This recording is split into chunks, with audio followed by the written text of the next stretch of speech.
Thank you very much, Gordon, for leading, and thank you to our panelists.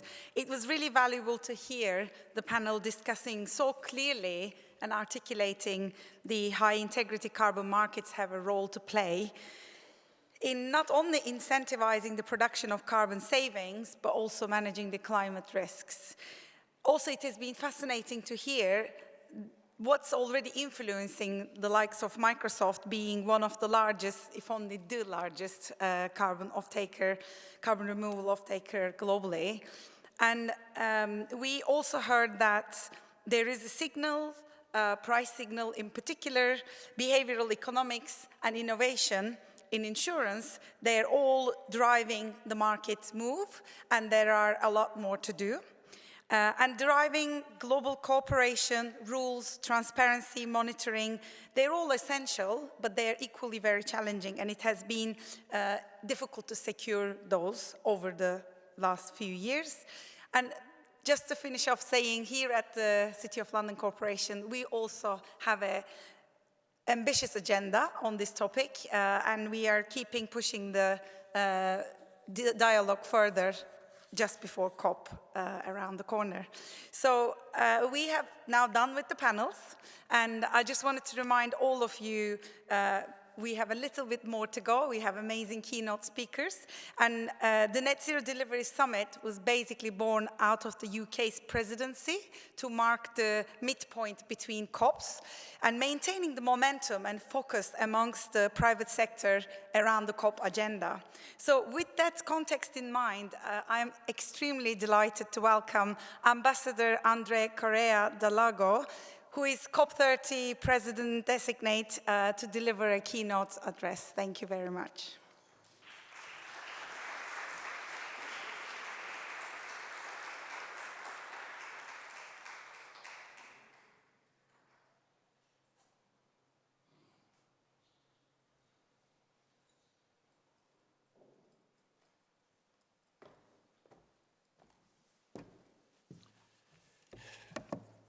Thank you so much for the invitation. I'm really glad to be able to be here with you today.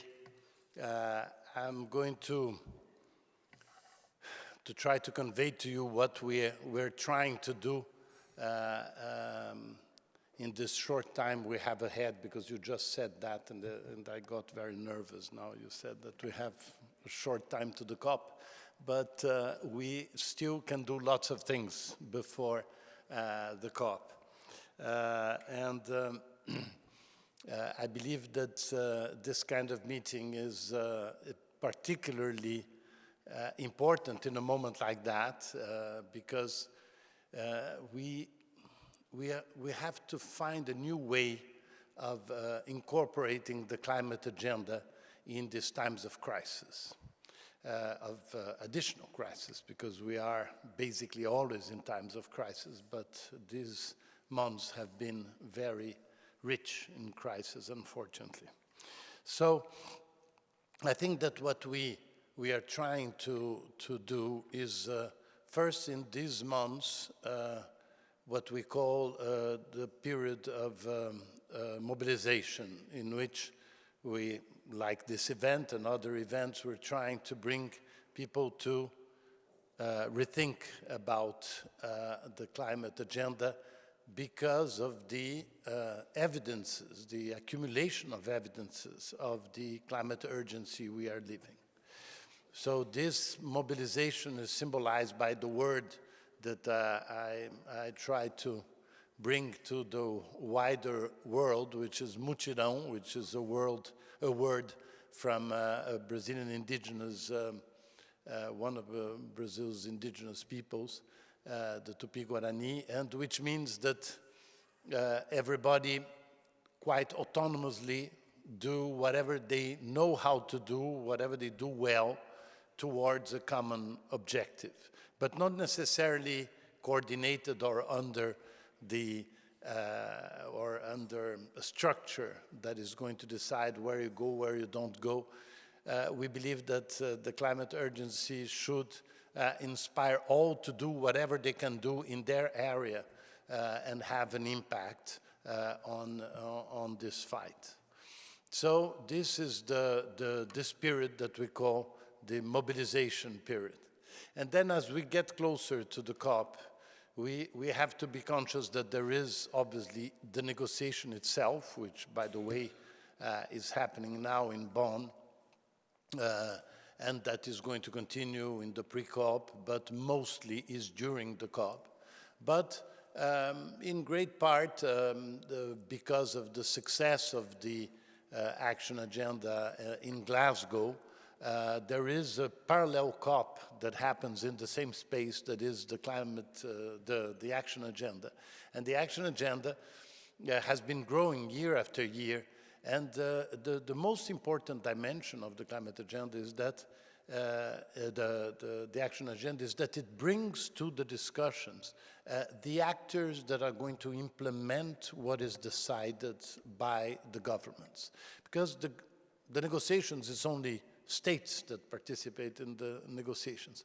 But then when you're going to implement, you need everybody. You need the private sector, you need subnational governments, you need so many other actors, technology, civil society. So the action agenda has brought, I think, a very interesting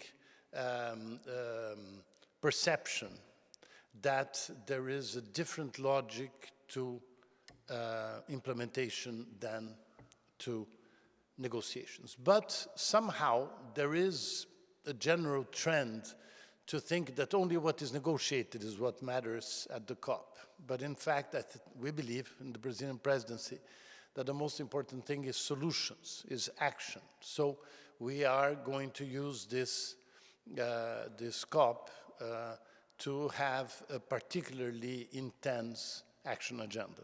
So, first of all, you're all extremely welcome in Belém, in spite of all the stories about the hotels. They will get better in 3 weeks, things will get much better. So don't be afraid of Belém, it's amazing, it's a really incredible city. So, and why do we need so much the action agenda this year? Well, there are many dimensions, and some have already been raised, but for instance, when you have an agenda that is essentially business and subnationals and civil society, and then you have a huge participation of the United States.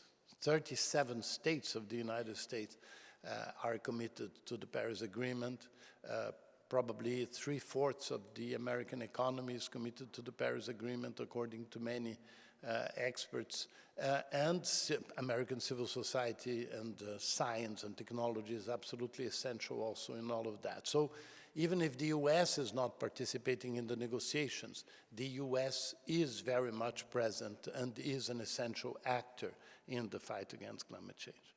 But there is also this new importance that we have to give to subnational, not only the American subnationals, but the subnationals, and we are here in one of the symbols of subnational government in the world. So, because there is a direct communication between the mayors and their people, and the action is much more quick and can be perceived much more quickly and can inject a new kind of optimism regarding the fight against climate change.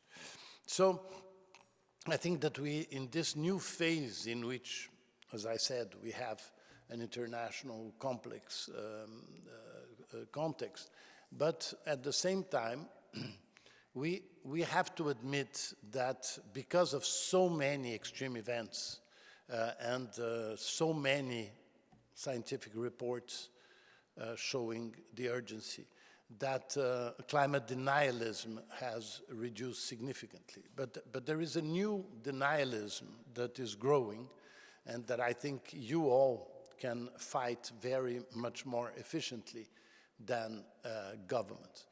Is the denial that it can be good for the economy, it can be good for jobs, it can be good for growth to invest in climate, in projects that take into consideration climate change. And this is something that we cannot avoid anymore. We are seeing even a very conservative sector like insurances that now is one of the most progressive when we talk about climate change, and how they have to completely change their way of calculating the risks of the future. This is happening in other sectors too. So we have to be able, by COP30, to have this idea that policies and projects that take into consideration climate can be good for the economy, can be good for growth, can create more jobs. And there are so many evidences that this is true, that I believe that it's a question of organizing ourselves and bring this discourse in the most structured possible way. And so I believe that when we think of a developing country like Brazil, we see also that the world is quite open to new solutions, and including to leapfrogs in some technologies that are absolutely essential. For instance, there is it's undeniable that the fact that China lowered the cost of solar panels in such an amazing way is allowing Africa to have much more projects of solar than was thought it could happen 5 years ago. In places in my country where you have industrialized São Paulo and at the same time the amazing Amazon, we have to rethink the economy, but not in a radical way, not in a negative way, but accepting that there are so many good examples, be it in industry, be it in forestry, be it in so many activities, that we can bring that to the wider public and convince governments, because governments somehow are slower, because they have, in the negotiations, they have to be very careful not to look like they are embracing a new policy that may threaten a sector of the economy of the country. And the truth is that all the countries in the world have sectors that are somehow threatened by this agenda. But also all countries in the world have sectors that can grow enormously. And logically, people that are going to lose are much more active in lobbying their government than those who are going to win. So this is happening everywhere, from Germany to Bolivia. This is happening every day. So I keep being an optimist in spite of the 4 months ahead, but I hope you also keep being optimistic, because it's not just for the COP. It's just that we have to use the exposure that the COP is going to bring to this agenda again. Maybe more than in the other years, because there was a positive predisposition before the other COPs. But the exposure we're going to have at COP30 may be an amazing opportunity for us to project these ideas in a much stronger way. And that's why the Brazilian government has launched 2 days ago the project of our action agenda. And our action agenda is going to concentrate itself on implementing what has already been agreed under the Paris Agreement. So the famous GST from Dubai, the global stock take. So if you take what was accepted and recognized as necessary in Dubai 2 years ago and start implementing what we have already decided. Many people want to reiterate what was decided 2 years ago. Let's not reiterate it, let's implement it. And I think that this message can pass much better to most of the population than the reality of the catastrophes, many catastrophes that can happen, but I think that the public is unfortunately a bit tired and not very excited by this approach. So let's work together and prove that this is a positive agenda and that we can all work together for it. Thank you very, very much.